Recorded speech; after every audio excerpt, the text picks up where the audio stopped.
Welcome to the official YouTube channel for the Colin Cowherd podcast. Go on, hit the subscribe button. There you go, right down there. If you want to be among the first to hear my weekly takes, NFL, college football, more, right there.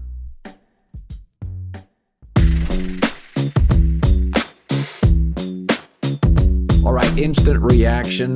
The Dynasty is officially over and lands with a thud as the Warriors get smoked. I thought they'd play a really competitive game. You know, they rested a lot of their key players for this game against Sacramento. But Sacramento last year, a lot of people thought they would beat the Warriors. The Warriors had, 7 games, one last hurrah. But you saw Wiggins tonight.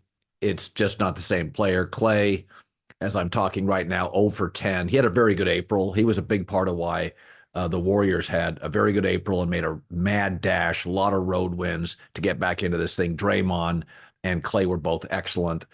But I think, this is the way Warrior dynasties need to end. I mean, I can remember vividly, is Brady going to stay in New England? Is he going to leave? And his last season there, they took a shot during a loss, and he's on the bench, and he's screaming years of frustration after losing Randy Moss. Edelman and Gronk are aging. They just can't draft and develop the next receiver, and he's screaming on the bench. Would any of you guys just get open? Could somebody just get open? Well, of course they couldn't. And the Patriots still don't have a wide receiver that can get open. So it's possession receivers, it's limited players, and that's the way it ends. And then Brady knows, okay, I'm going to go and get Mike Evans and Chris Godwin, bring Gronk down, get AB, bring in Leonard Fournette. I got an offensive coach, Bruce Arians, and life's just easier.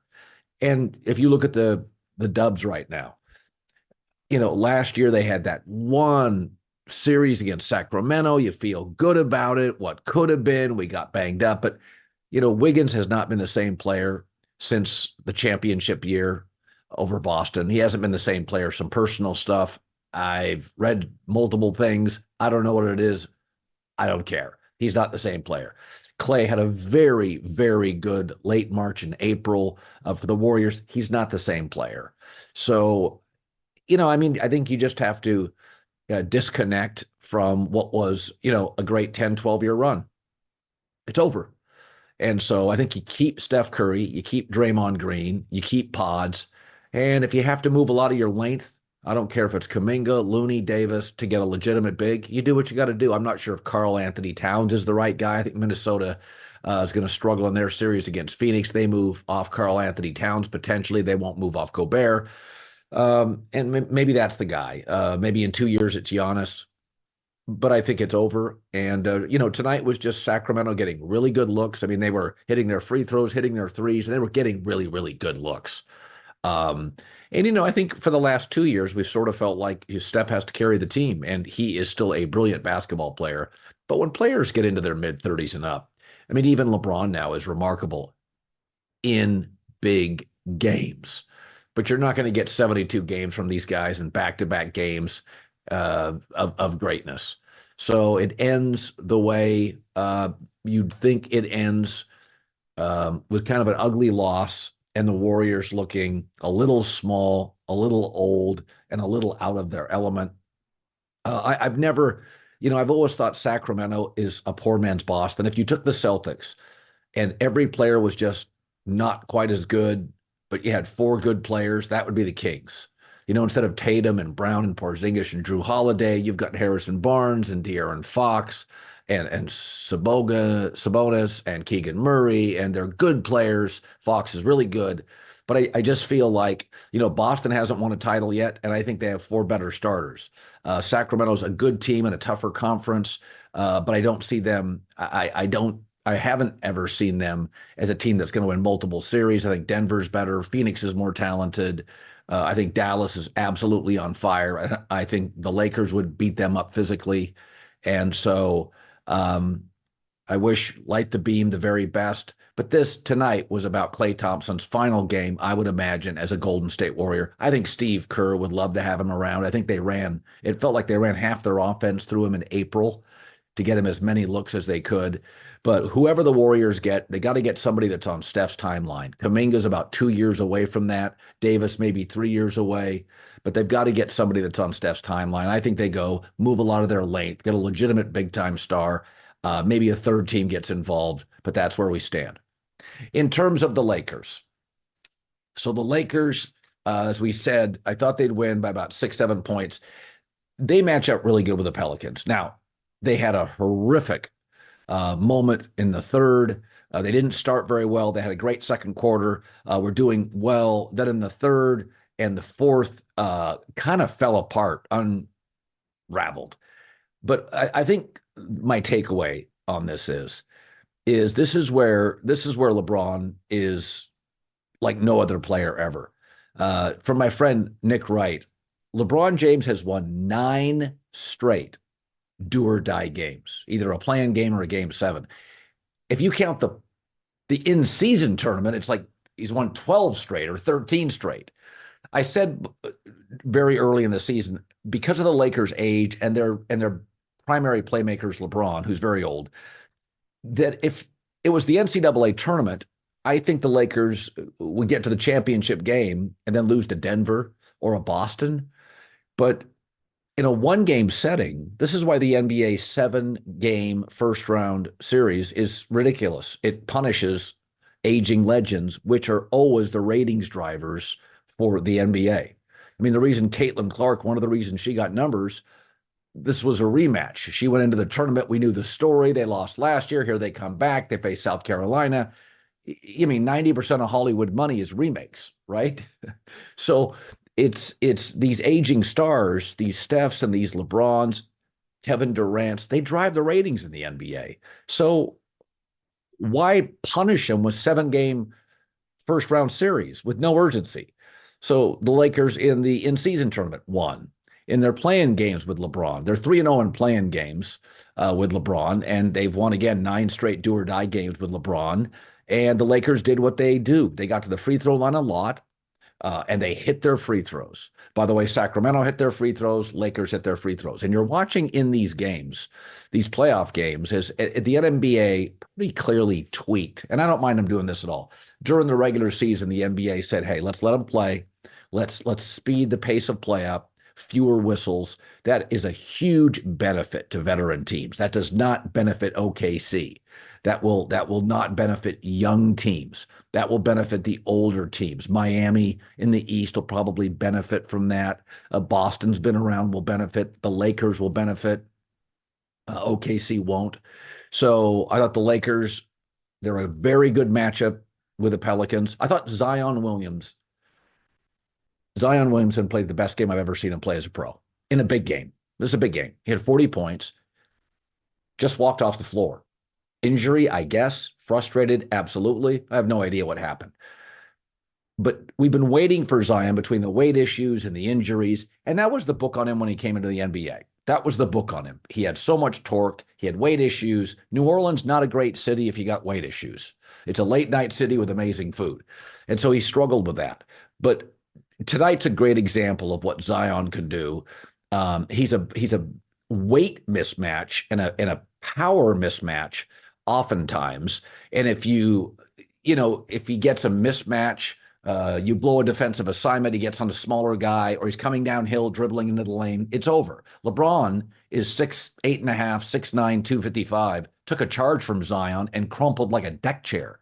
LeBron just crashed into the floor. It's like Adrian Peterson running over a small corner in his prime. And so I thought Zion was fantastic. He was aggressive. He's never been a great outside shooter, but he didn't have to be. I think when you get to the playoffs, 3-ball it can be valuable. I mean, the Warriors didn't hit theirs tonight. The Kings did. I think it can be valuable, but I think you get into situational basketball and you got to lean into your strengths.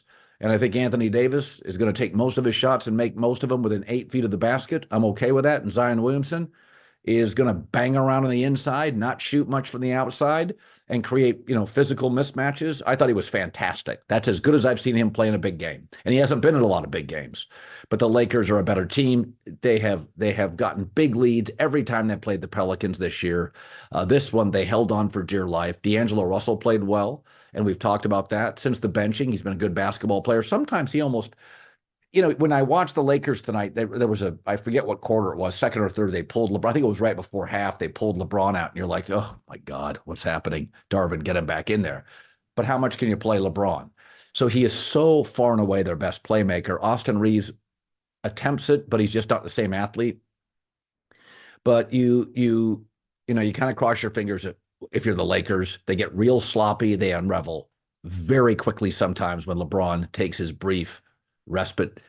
And they certainly did tonight. He came back in, couldn't stop the bleeding or the momentum, but they hold on and win. So the Lakers, once again with LeBron, win a play-in game. The Warriors season is over.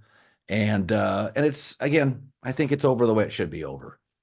No debate. Make some moves. Move off Wiggins. Probably Klay's last game. It's okay. All good things come to an end. Trees don't grow to the sky. It's fine. We're all going to be okay, even in the Bay Area. All right, the 82-game NBA preseason is in the books now. It's time for real basketball. The playoffs. Don't miss out any of the playoff action. DraftKings Sportsbook, the official sports betting partner of the NBA. From the play-in tournament through the finals, DraftKings Sportsbook has you covered. Same-game parlays, live betting, odds boosts, and so much more. All you have to do, download the DraftKings Sportsbook app. You know the drill. Takes about 90 seconds. Download the DraftKings Sportsbook app. Put in the code Colin, COLIN. New customers bet $5. That's it, $5 to get $200 in bonus bets, and you get it instantly. You can't lose. Code is Colin, only at DraftKings Sportsbook. The crown is yours. I think the Lakers match up pretty well with the Nuggets in terms of size. The difference is the fourth best player on any given night for the Denver Nuggets is Michael Porter, who is a high school prodigy, who can absolutely knock down 28 points on any given night.